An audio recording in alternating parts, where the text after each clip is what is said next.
So let me start with Rick. What would you like to share with our audience today, Rick? Thanks so much for having me, Anthea, and thank you for allowing me to do the narrative in the first place, because I think it is an extremely under-resourced and under-examined area of aged care policy, looking at the provision of services for people in culturally and linguistically diverse communities. And I know there are some issues with that term, so I've tried to use all different terms as often as I can. People from non-English speaking backgrounds, but also for all Australians who want independence and connection and social cohesion as they grow older. I think I've been covering aged care now for the better part of a decade, and what I've struggled with as a reporter, and also personally watching my own grandmother go through a nursing home, was that it seems to be a kind of unwillingness on the part of mainstream Australians to talk about what we do to our elderly, and it's not always the same story that you get in culturally and linguistically diverse communities. In fact, they tend to do things better than us, us Westerners, from the point of view of looking after their loved ones as they get older. But they're grappling with a system that is not being set up to do that for anyone in Australia. And so over the last few years, we've seen story after story after story of funding cuts, of funding revisions, of attempts to rejig and reform the system that have had unintended consequences, sometimes for better, sometimes for worse.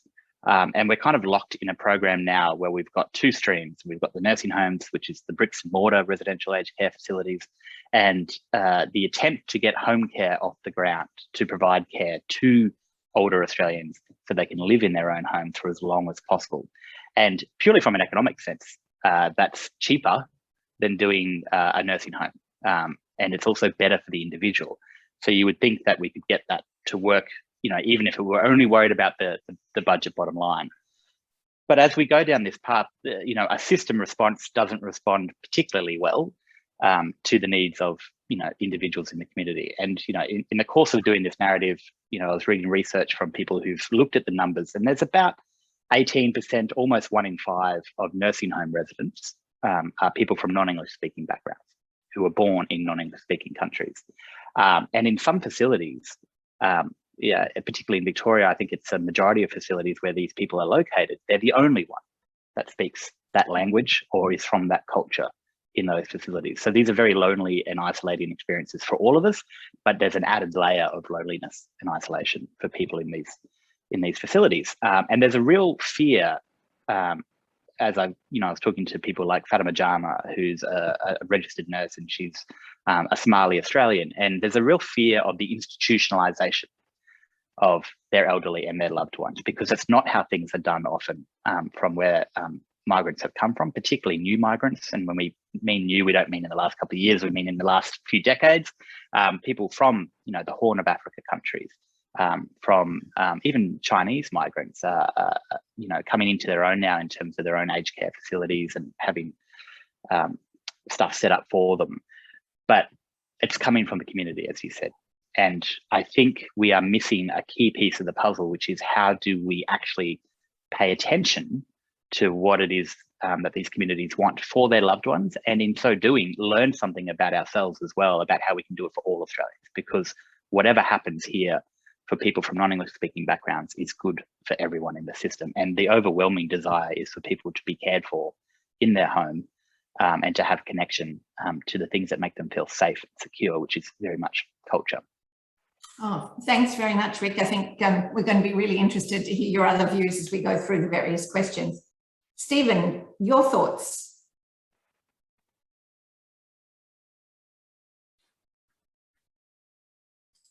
You're on mute, Stephen, sorry. I want to go back, thanks, Rick. I should be over that 2 years or whatever. Anyway, I want to go back about 30 years to when the Aged Care Act, as it currently is, was being implemented. And the way the Aged Care Act was written was all about controlling government spending. It originally had planning ratios in it for how many residential aged care beds, and it was all about a planning focused, residential aged care focus at that time, but attempting to be a bit more broad and so on.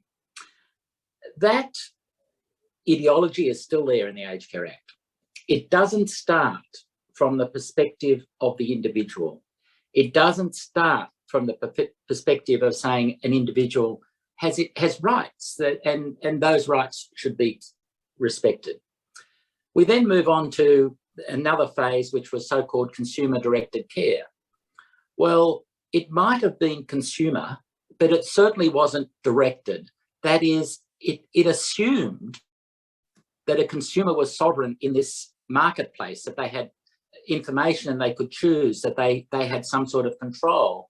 And so it imposed on a weak home care market an ideology which was inappropriate, which meant that lots of fly-by-night operators came in and gave shonky services in an uncontrolled sort of way. Now, the Commonwealth government would say, oh, no, we have these regulations.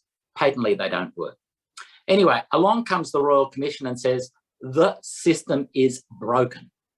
We know it's broken. We heard story after story after story that it's broken. And amongst other things, the Royal Commission said, we need to have a whole new way of thinking. We need to throw out this planning-based rigid ratio aged care act and replace it by a totally different system. And the government initially said, yeah, we'll do some of that. But more recently, they've put out a working paper which says we're going to do more of it. So what I'm saying is where we want to get to is a totally different foundation of the aged care system, one which is founded in the rights of people, that when they get care, the care is reflective of what they need. If they're in a residential aged care facility, it's going to be different, and the staffing you need is going to be different from if they're at home, and their aspirations might be different. They'll still might want to say, I want to eat this sort of food, or I want to be able to occasionally go out, or whatever it is. But we still need to be thinking about that person and supporting that person as much as we can to be independent, to do what they want to do. That then leads on to, if we have a system like that, it's going to work better for everybody. And most importantly, if it works better for everybody, it will work for people from different backgrounds. And there are going to be many, many more people, especially from Asian backgrounds, aging into the future. But importantly, we're not just saying, well, people from different backgrounds, you just have to rise up with the same boat that everybody else is. What we are saying is a rights-based system means we will be particularly aware of the differences that you experience and you want, and what your aspirations are from what I might want, or my auntie might want, or whatever. So this is where we need to say the whole system is broken. We need to fix it. And by fixing it, we need to fix it in a way which works for everybody. And by which I mean not just the majoritarian normative person, but every individual, be they from whatever background. Thank you very much. No, Stephen, I think that's really terrific and a really valuable addition to where Rick started. And I think in actual fact, moving on to Ruth is going to add even more context to all of this as well. So Ruth, I'd love to hear your thoughts and what you're going to demonstrate to all of us. Hi, everybody. You can hear the melodic sounds of a garbage truck reversing up my street. And I think we're doing the presentation later, right? Or shall I do everything now? Do it now. I think it would be just fine, Ruth.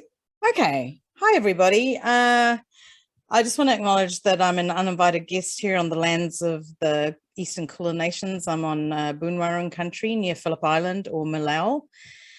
And I guess I also want to acknowledge the people that are very close to this issue, consumers and older people and their families, and the challenges of navigating these systems. So thank you for the opportunity to speak. And I guess just to introduce myself a little bit, I'm a nurse by background, and my work is primarily about racism and equity through the lifespan.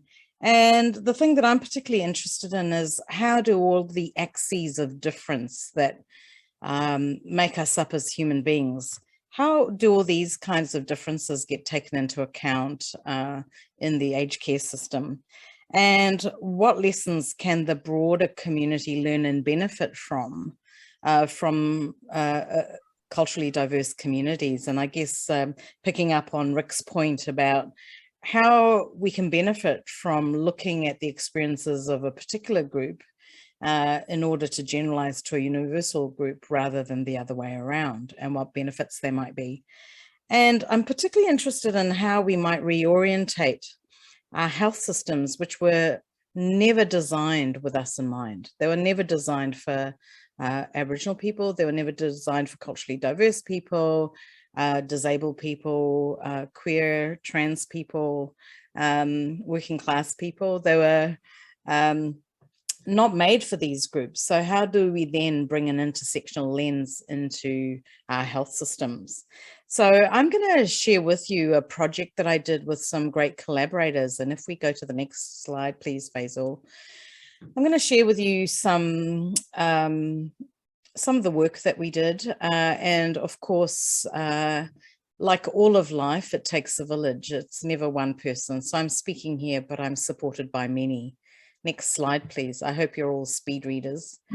So I guess my work's primarily interested in what is the lived experience of navigating the world as other? What is it like to navigate the world and its systems? So in 2020, next slide, please, a group of us did some work, a small pilot study to look at how older people from culturally diverse backgrounds and which is kind of code for brown people, because everyone's culturally and linguistically diverse, aren't we? But this is the terminology we use, and Rick's already pointed to the limitations of labels. But what were their experiences of social isolation and loneliness? How did they access health services, and was technology helpful?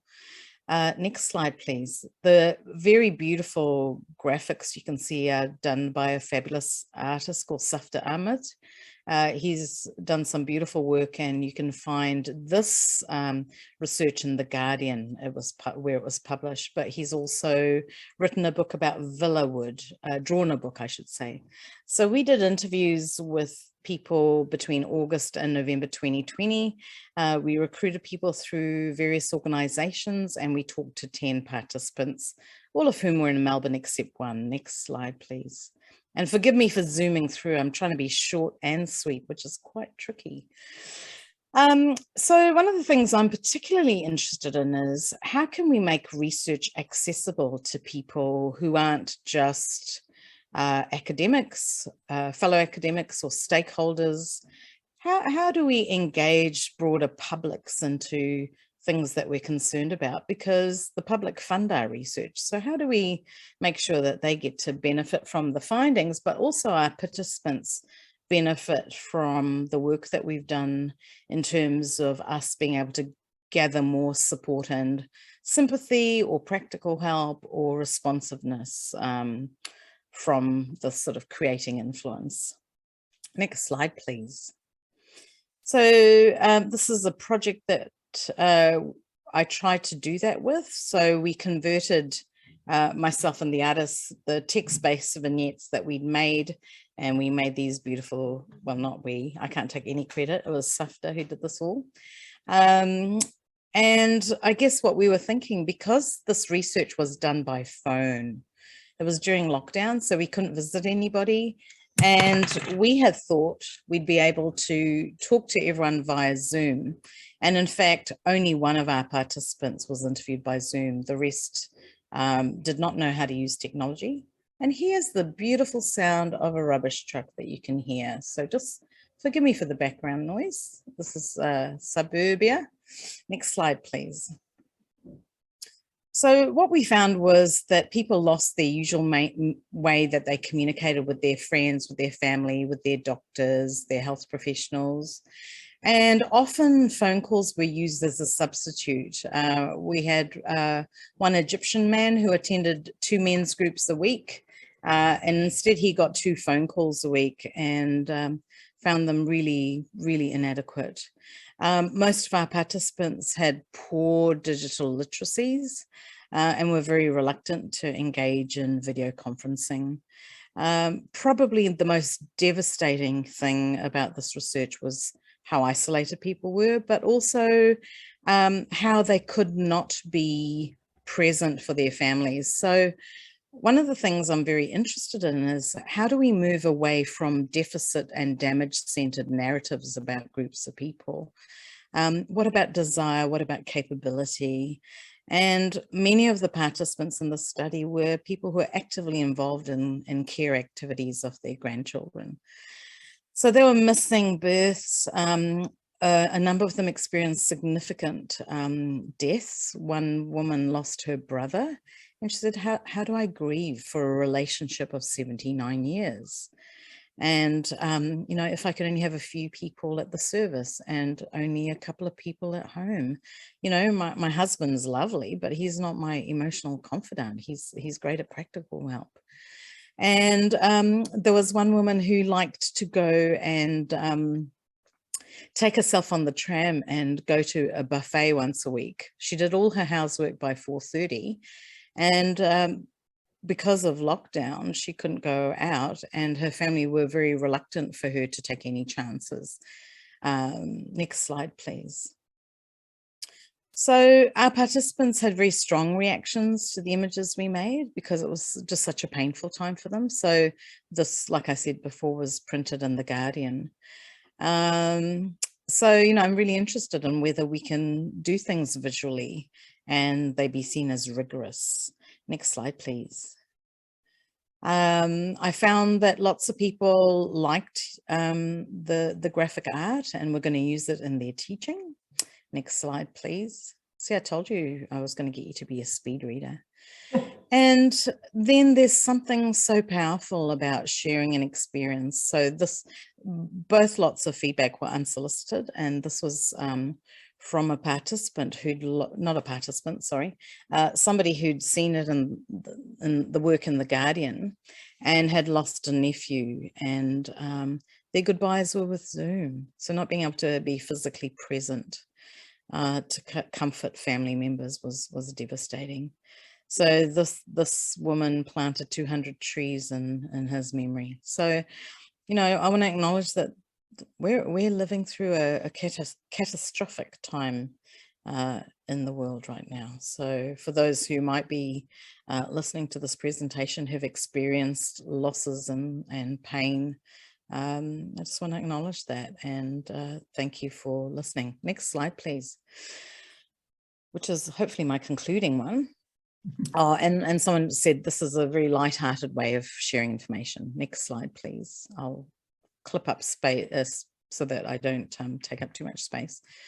So we need more research, of course. Researchers always say that, to understand the complex ways older people use technology to enhance social interaction and inclusion. And I know there's a lot of projects around, but not everyone knows where they are or how to get there. So I do think having children helps young people in your life because they sort you out. So if anyone has any they could loan me in another 20 years, I'd be really pleased. Thank you. And that's it from me. Over to you, Faisal. Thanks. Bruce, I think you've made a terrific point, one about the importance of creativity, but also the isolation that many people do feel or have felt through the pandemic has been really exacerbated, if you like, for those that are actually in aged care facilities as well, where they were so removed and so cut off. So I would actually like to start talking about aged care facilities in particular. And Stephen, I wondered if you could provide us with a bit of an overview of the system, and in particular, what's not working that you think has implications for residents with particular cultural needs? So I think, Anthea, if we look at the person's journey, so you start in most cases, healthy sort of person, and your needs for support evolve over time. And initially, you're easily able to stay at home with some support, and then with more support, and then with more support, and then you might need to go into residential aged care. Not everybody goes along that journey. In fact, most people at every age are in their own home. there's never at any age a majority of people in a residential aged care facility. So what you want to do is to make sure that the supports you're able to get are relevant and specific to your particular needs. And so maybe you suffer from isolation and you just need someone to help you be able to get to the movies once a month or whatever it is. You need someone who you can, if I go to the movies, I want to talk to someone when I'm there. So you need someone you can talk to. So if we're serious about supporting people to live independently, we have to actually provide them support which is relevant to them. So if I want to go to the movies, I want to be able to talk to someone in my own language. I want to be able to maybe go for a meal afterwards, but a meal which is relevant to my culture.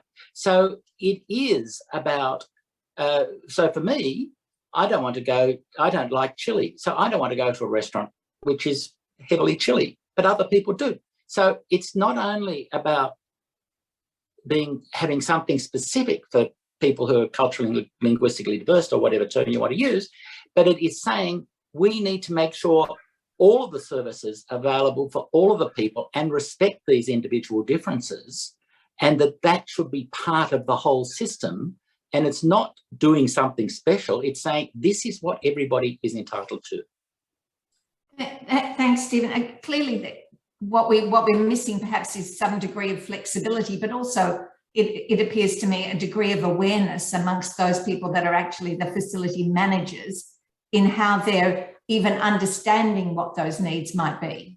And ensuring that the staffing is relevant to who you've got. Now, obviously, a large proportion of the staff in residential aged care facilities, for example, happen to be migrants, permanent residents, but born overseas. But they're often not born overseas in the countries that are currently in residential aged care facilities. So the people in resi care facilities are the migrants who came to Australia in the 50s and in the 60s, whereas the people who are staffing those residential aged care are the migrants who came in the 90s and the first part of this century. So we've got to actually make sure that in respecting the rights of the individuals in a residential aged care facility, we're also respecting that they need to have support in different ways from what the current staffing models might provide. Absolutely. Now, Rick, when you approached the topic of the narrative, one of the things that you did was to go and talk to some different communities who had actually decided to respond to the needs of their older residents in a more meaningful and holistic fashion. Can you tell us a little bit about maybe one or two of the experiences you had there? Yeah, it was really fascinating because, many of the innovations that some of these communities have come up with were incredibly obvious, but ones that I hadn't thought about in my own work for some time.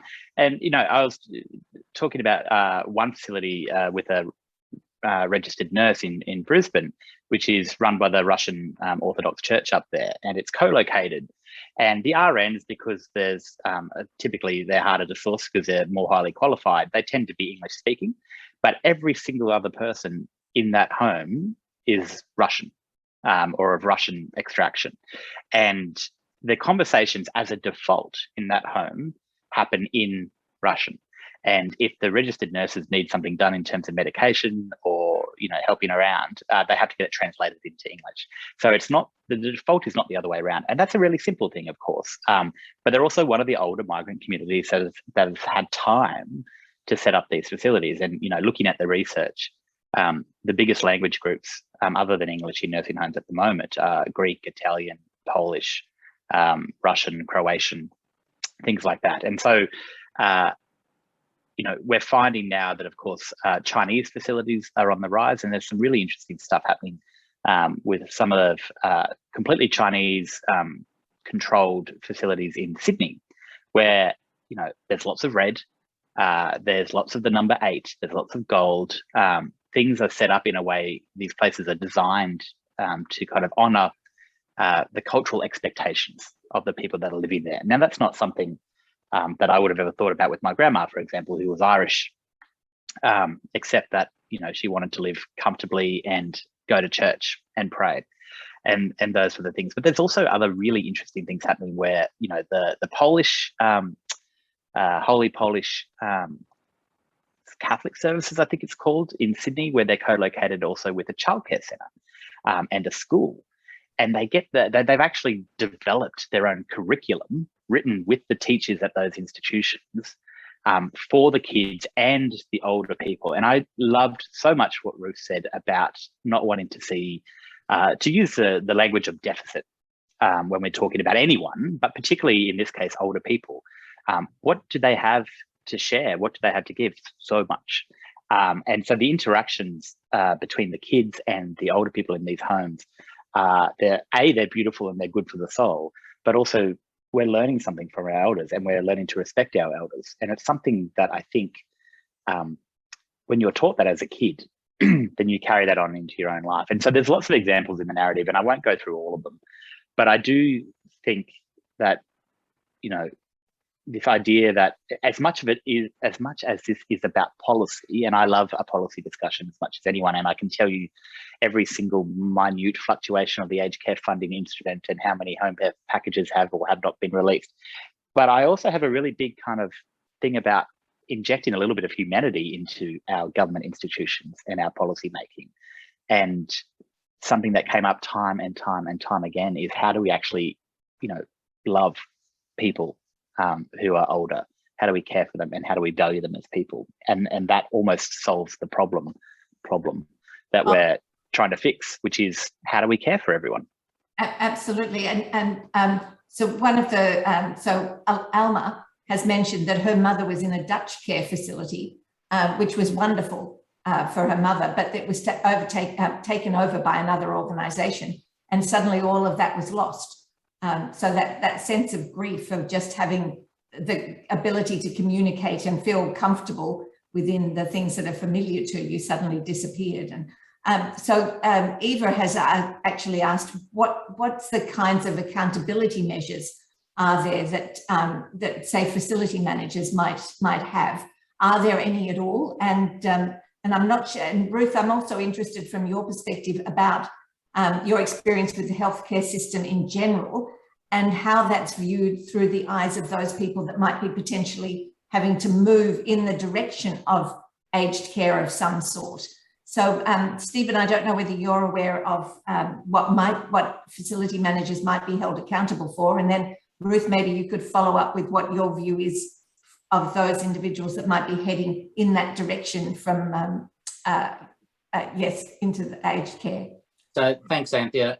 So there's an issue here about words and deeds. Mm-hmm. So there are a set of words which are called the outcome standards. So there are a set of standards that every aged care provider has to meet, including residential aged care providers. And in there are so-called outcome standards about residents will have, there'll be respect for the culture and diverse needs of residents and so on.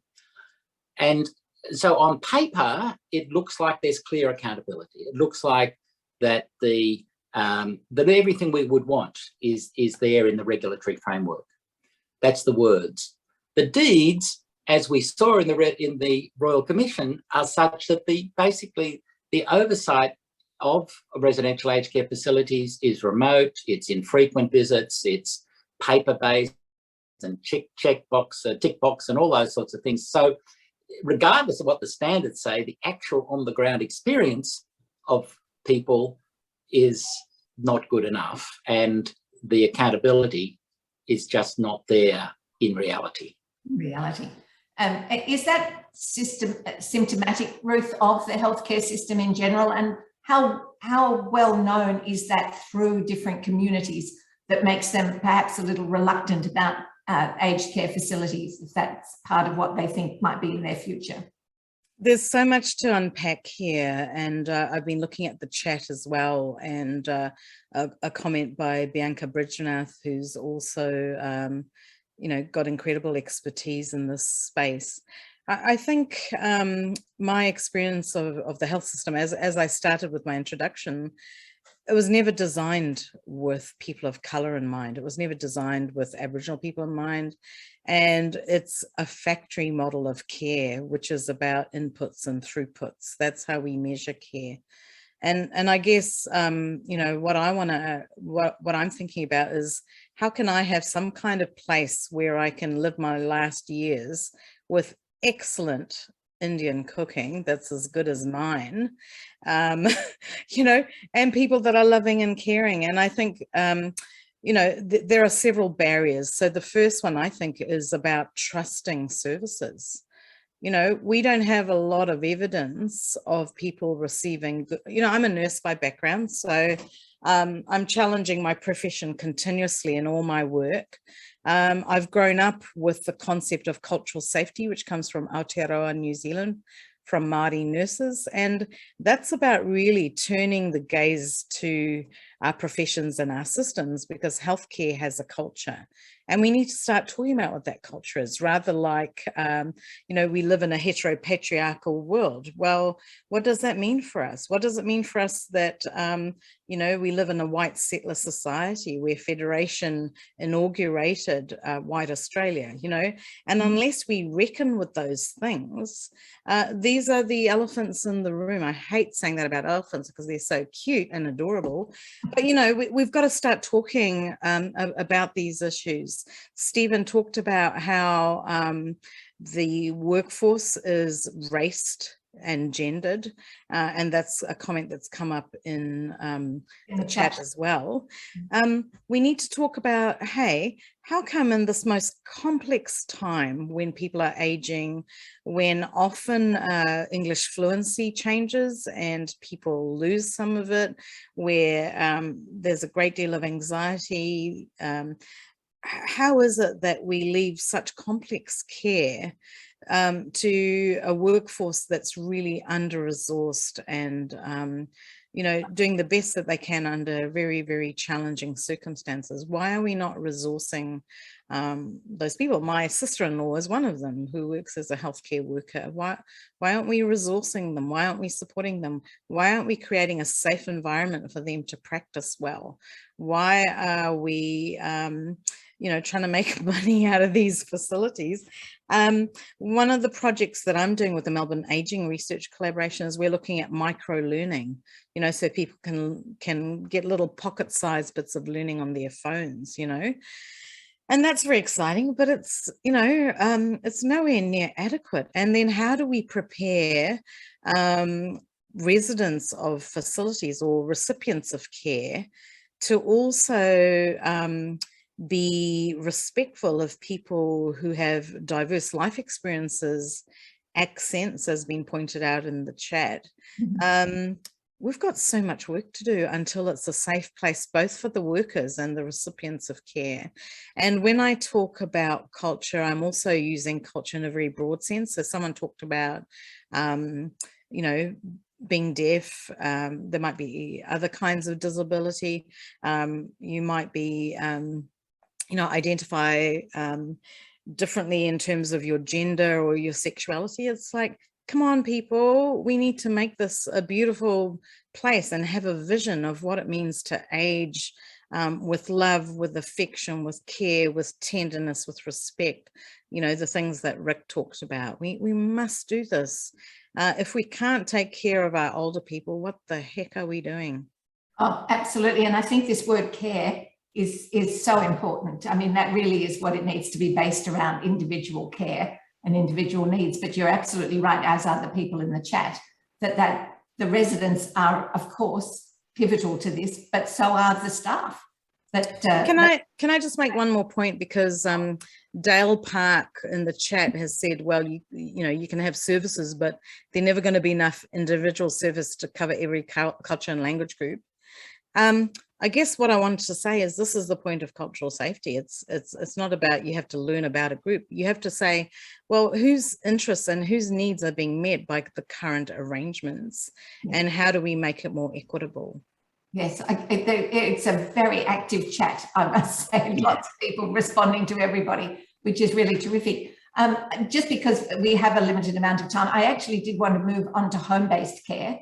And Stephen, I wondered why do you feel that these are such a pivotal part of caring for our aging population? Why is this the sort of thing we should be thinking far more about? So do you want the answer, Anthea, from me as an economist or from me as a human being? Well, and I think I'd be interested in Rick's views after this, because I think you'll both cover off both of them. Okay, so Rick can do the human being side. So as an economist, keeping people at home longer is good for the taxpayer. It is cheaper to keep someone at home on average, not always the case, but in most cases, the longer you can keep them at home, the better it is for the taxpayer and for the economy, because you're not people, they're able to do things themselves. So you don't pay quite as much, you don't pay for quite as much care because they're in a community and they're getting support elsewhere. So it's efficient. Now, from a human being, they benefit more as well. They live in their home environment. I remember when my mother was dying, if we could get her to go home to Linfield where she lived, she actually regenerated because she got benefit from the familiarity and the beauty of the surroundings and so on. So there are both human benefits and economic benefits from home care. So it is crazy, crazy, crazy to have waiting lists that are years long for home care. Yeah, absolutely. Rick, I'm sure you've got some thoughts on that you'd like to share. I could talk all day on this. And as an economist, Stephen, you make a great human being. But he's right. I mean, this is what people want. This is what they want. They want to stay in their homes. This is what almost every single person that I've ever spoken to in the aged care sector, and especially for this narrative, told me. They want to have the care from the carers that they choose, from people they trust, from people they feel safe around, and they want it to be where they feel safest, which is more often than not in their own home. Of course, there are many other issues with that about, declining home ownership, and as particularly women, as they age. I'm going through something now with my own mother in terms of finding somewhere for her to live. So those things are all important policy considerations, but the care should be there. And I was talking to Abul Rizvi, who's the former head honcho at the Department of Immigration at the time, or DIAC, I think it was, about how we get a workforce. And Ruth's point is the only point that matters, frankly. It's that we pay and resource our workers in these sectors to do what we want them to do and what we, would accept for our own loved ones. And if we wouldn't accept it for our own loved ones, it's not good enough. But, talking about skilled migration, now it's a double-edged sword, as Mr. Rizvi was telling me, because it's very easy for the government to entice workers over and then trap them in low-paid settings or with certain employers where they can't leave. Now, if we do that, then it's wrong. It's the wrong thing to do. But if we actually have people coming over and we reward them with good conditions and the ability to choose employment, and in doing caring jobs that they love and are rewarded by, then that's an amazing thing. And then that would help, of course. I think someone else in the chat said that's an exportable thing as well, because other countries are looking for this exact thing. So there was a recommendation out of the David Tune review, which was in 2017 from memory, which was largely ignored at the time, even though the Royal Commission has come back and said all the same things. But one of those recommendations was that there should be a level 5 home care package, which would have been no greater than, but the same or equal value of what it would cost on average for a single person to be funded in a nursing home, but that money would be for a person to be funded in their home, which would be another layer. Now, as part of the Royal Commission, the federal government has committed to redesigning the entire home support system. So by 2023, I think, or 2024, we'll have the Commonwealth Home Support Program, which is a very low level kind of, bits and pieces of funding for people like Meals on Wheels and things like that, which is very important, but it's not home care. But they will merge together. But whether we actually fix any of the fundamental structural issues that are already plaguing home care, which is the lack of approval of new providers, there have barely been an increase in those in the last 3 or 4 years since this program began, but also in terms of making sure the workers are there to support the people in their homes. So that's where the big change needs to happen. I don't want to be too blunt, but my mother's a pretty blunt person. And I know she says this, and I was speaking to other people in the narrative who said very similar things. And she said, if I have to go into a nursing home, put a bullet in me. Like those were her words. And I've come across that sentiment everywhere. And the fact that, the social and, the social isolation and loneliness that Ruth was talking about in the pandemic with her research, that's exactly what happens when people go into aged care homes. And Stephen's right, there is there is a health effect. As soon as that happens, people's health declines. And that is the social determinant of how you age. And that's what we're getting wrong at the moment. Now, so the conversations in the chat have certainly highlighted that this is there are complexities around all of this. One person saying that 25% of older Australians don't have a home to live in anyway, so their options are particularly limited. Another person has actually asked, which change do you think coming out of the Royal Commission would be the most significant? And then there's another one which is really just saying that rather than the home care packages, it's the expansion of the home support program that should be looked at. Now, I'm not sure, I'm not familiar with the nuances of that, but Rick, did you want to follow on about those comments, or Stephen? Stephen might know more as well, but certainly my take from that question is about Commonwealth Home Support, which is, Meals on Wheels and all these wonderful community kind of activities that are funded. And there's, I can't remember the numbers, but there's about 1 million or 1.5 million people who get Commonwealth Home Support versus about 150,000 who are on home care packages. So that tells you that the quantum of funding is very different between those two things. Now, the Royal Commission did recommend that those things be joined and reformed, but we don't know what the government is going to do when they do that, and whether they see that as an opportunity to, rebalance the wheel or take some from a certain section to give it somewhere else. I genuinely believe that the biggest impact from the Royal Commission, apart from some system redesign stuff, is the recommendation, which has largely been ignored by the government, to completely throw out the Aged Care Act 1997, completely redesign it, which the government is doing, but they're not doing it from a human rights perspective. The Commonwealth, no matter what party is in power, they don't love the concept of human rights in legislation because it means they actually have to do their job. Oh. Stephen, did you want to follow up on that before I pass on another question? No, not much. I think Rick covered it very well. The only thing, the government has announced that it is merging the two programs, and so there'll only be one support at home program. But as Rick said, we've got no idea whether this is going to be one support at home program with enough money or not. Yeah. Thank you.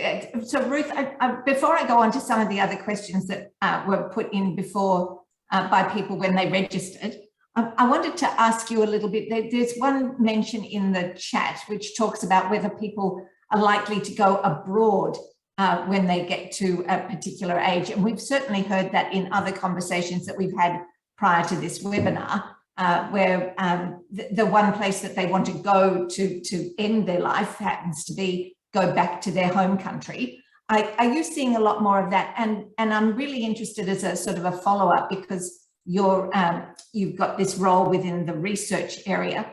What more evidence do you think there needs to be in the public domain for decision makers perhaps to embrace some of the changes that are needed?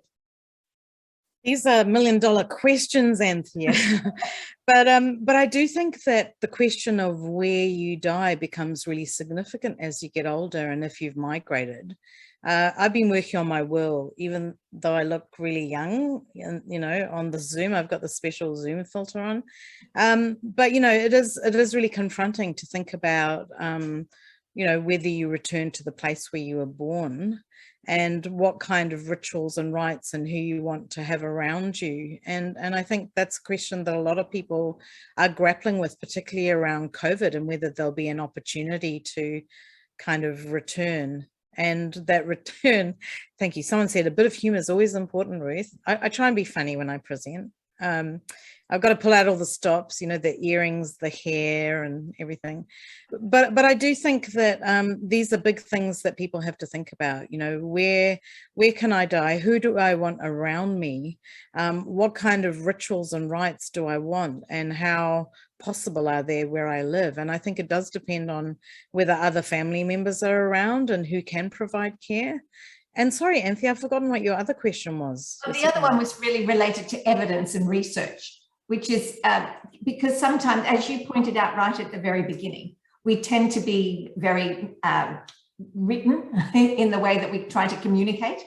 But in actual fact, images and the types of visual cues that people might actually respond to more emotionally might be more powerful. So I was just wondering, what sort of evidence do you think needs to be out there to help decision makers perhaps really appreciate what's going on in aged care? Because for me and for others, clearly, when you've got a relative who's going through that experience, it pulls on all sorts of strings that you never really realized before. And until you do go through that, sometimes it's hard to really appreciate what the dynamics are that need to change. Yeah. I had a really brilliant thought when you were talking, and like all my brilliant thoughts, it flies in one ear and flies out the other. So hopefully I can find it again. But I do think we've got to tackle the fundamental issue of ageism. Ageism and its intersection with all the other isms. And I think for many people, they're not confronted with ageism until they get older, you know, and start experiencing that, particularly if they haven't experienced the other isms. So I kind of think that we need all the evidence we can get. And last year, for example, or the year before, all the years have blended into each other the older I get. What I was very moved by were the stories of the people that died in facilities during the pandemic, and reading about when they arrived in Australia, their stories of migration, their dreams, their hopes. And I think, you know, but why do we have to make people more human? Why aren't we all just being, you know, thinking of people as human? Why do we need to humanize everybody? You know, why aren't we all just, you know, committed to addressing all these isms? Yeah. Sorry, that's an existential question, isn't it? So, and the thing is, because I'm an academic and a thinker, I always have big, long answers, and I want to get to the root of things. You know, I want to dig in to the bigger questions about this conversation. Absolutely. And so almost picking up on that is one of the questions that was received before was, what training are we giving to our undergraduates of all disciplines on socially inclusive palliative and aged care? Ruth and Rick, as Stephen may well have views on the training of people coming up through the system that are going to be influential in these particular spaces.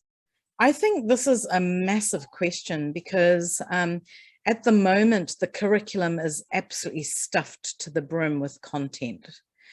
So my kind of question is, do we want to put more in? Because also health has become more technocratic, it's become more datafied, it's become more digitized.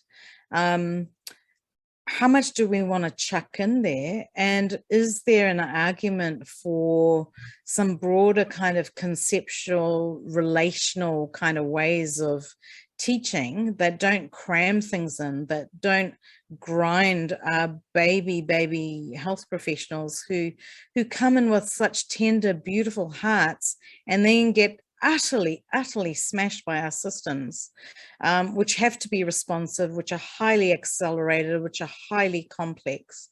So my question isn't like, should we put more in?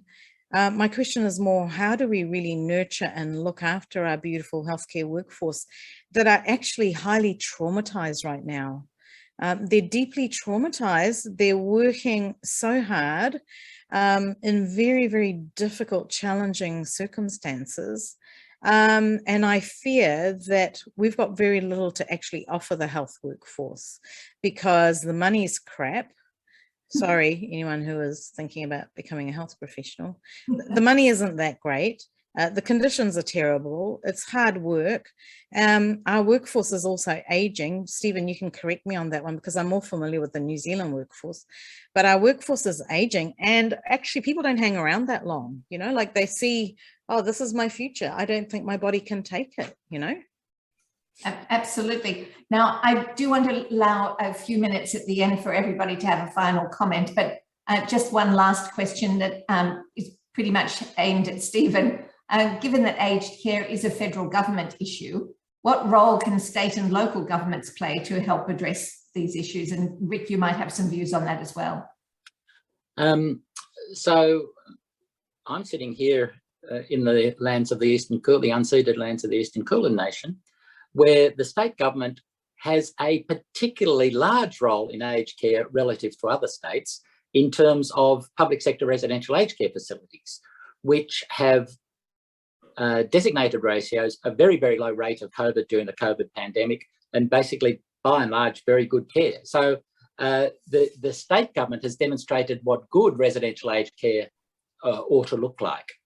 Local governments in Victoria are required to produce health and wellbeing plans, which should also be looking at what is the role of the, can you have an age-friendly environment, for example? What can we be doing about the environments in which we live and work and walk to actually make them more age-friendly and age-supportive? So certainly both state and local governments have a lot, but it would also be helpful if the federal government did what the federal government says it's supposed to do.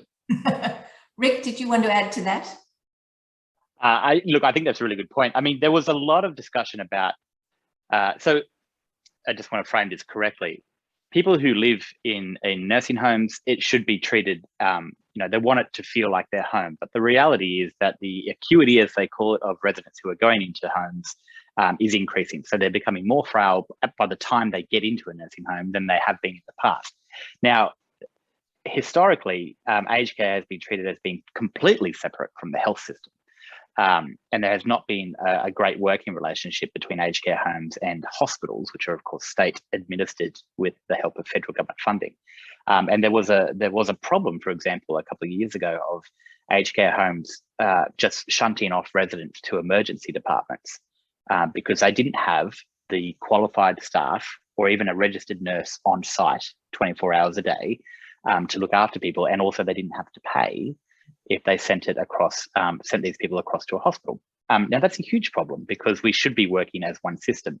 And I don't think we need to medicalize everything about aged care. And in fact, we should maintain the humanity and dignity, but there should be, it's just a fact that there should be geriatricians, available at all hours. The GPs should be available and paid properly, by the way, to go into nursing homes, because a lot of them are doing it out of the goodness of their own hearts at the moment, because by the time they go into a home and then come back and do all the paperwork, the Medicare rebate it's almost laughable. And I'm not usually one to advocate for doctors to get paid even more, give the money to the nurses, but that's a huge problem. And part of this issue goes to another question that was asked by Sula earlier on in the chat about profits, and I think it was about profits and what we're doing to follow the money in aged care. And there is some legislation before the Parliament that still has not passed, and it's been there for at least a year now, about increasing financial monitoring of the private aged care sector. The Royal Commission found and heard this evidence that I've kind of been banging my head against the wall for some time now, which is that in many cases, not many necessarily, but in some cases, the government has no idea where the money that it has funded private aged care providers for has gone, because they can transfer it to an unrelated entity, a related entity within their own corporate structure that the government has no oversight of. And that's also the case, particularly for residential aged care bonds, which the introduction of those, which was Howard's pipe dream, they happened under Labor in 2012. And that was what saw the explosion of privatised aged care places in Australia, to the point now where the number of operational bed licenses controlled by the private market, and I'm talking private, not non-government charity or church, has been growing year on year while the others have been shrinking. Thank you very much, Rick. I think absolutely nobody could have listened to this discussion and not appreciate the wealth of information and knowledge that the three of you have. It's just extraordinary, and I feel incredibly privileged to have been a part of this particular discussion. I would like to just offer you the opportunity for one or two lines of things that you would like this audience to take away with them. I'm assuming they are all actually all very supportive of the ideas that you're sharing. So what are just one or two thoughts that you might want to share with them? Ruth? Goodness me, one or two thoughts. Just look after each other. That's all I've got to say. I've said everything I have to say. Look after each other. Thank you, Ruth. Terrific. Rick? Just really quickly, no label will speak to any one person's experience. And, you know, I don't want to live, I'm gay. I don't want to live in a gay nursing home. So when we talk about these things, we're talking about people at the end of the day, and there are labels and we need to understand the nuances, but at the end of the day, it's individuals that ought to have the care they want. And that's what we should ultimately respond to. Absolutely. Stephen? The experience that residents of Resi Aged Care and recipients of home care get is crucially dependent on the staff. So we've really got to make sure we've got good staff. We need to pay them well. We need to make sure they're appropriately prepared. Fantastic. Thank you so very much. I would like to thank all of you. I'm just very grateful to have been able to spend this time with all of you and with this very engaged audience. It's been just terrific to listen to the and see the chats going on, as well as the conversations that we've been having. I would like to encourage everybody to read our narrative, and I can see that Faisal has actually put the link to that into the chat, which is terrific. And I would like to thank Rick for having been the author of that narrative, along with Trish Prentice, who works at the Institute as well. It's called Aged Care's Culture Gap. I really would be interested in everybody's feedback, but also if you're comfortable with it, please share it as broadly and as widely as possible. And I'd like to thank Faisal for having enabled this webinar to occur. So thank you all so much for attending today, and I hope you all have a good afternoon. So thank you all very much. Thank you. Bye.